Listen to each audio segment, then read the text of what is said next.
Good afternoon. 4.3 million U.S. workers quit their jobs in the month of August.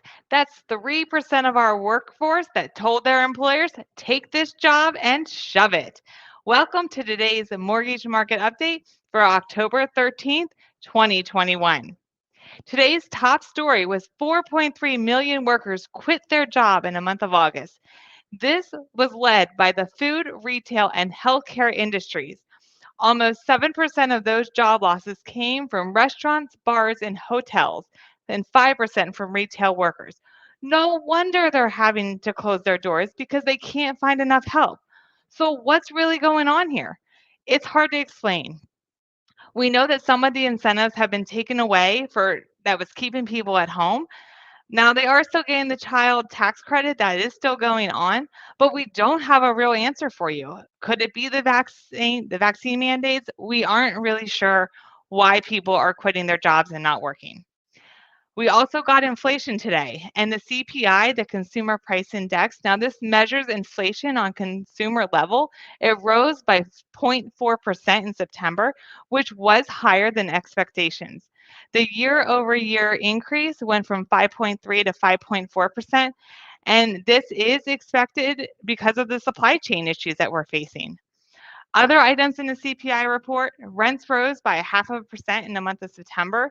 And we believe this number is actually much higher than this because of other rent reports that have come out.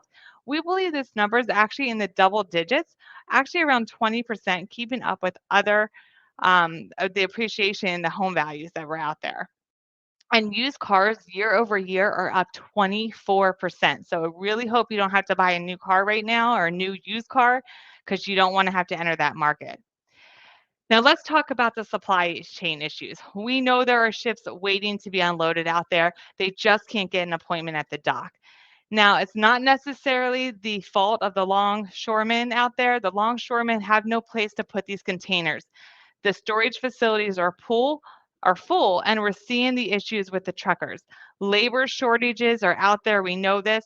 The labor shortages are because the truckers can't get the goods out, and the rail labor is having the exact same issue.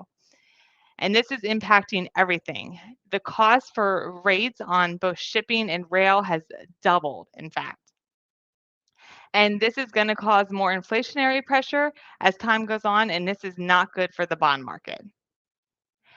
The National Bankers Association, the NBA, has released mortgage applications for last week, showing applications on purchases rose 2% last week. Year over year purchases are down 10% against some really tough comps. But when factoring in the large increase in cash buyers this year, it's actually closer to being down about 5%. Purchases are showing quite a bit of strength with inventory levels being down 13% year over year, and that's with prices being up about 20%. Now, refinances were down about 1% from last week, so not too bad. And refinances are still making up about 64% of the total volume. This is a great point that we want to make sure we bring out to you. Equity in homes is up 30% year over year. That means most people have about 30% more equity in their home right now than they did at this time last year. That is huge. So it's a great time to take a look at that refinance. Use that extra equity to pay off some debt, do some debt consolidation, and put yourself into a better financial situation. Bottom line is the market is very strong right now. And if you need to take a look at a purchase or a refinance or new construction, reach out to Team Rebecca. We are here to help you and help you put you into a better financial situation. 717-609-4044 or go online to RebeccaFoot.com. Have a great day.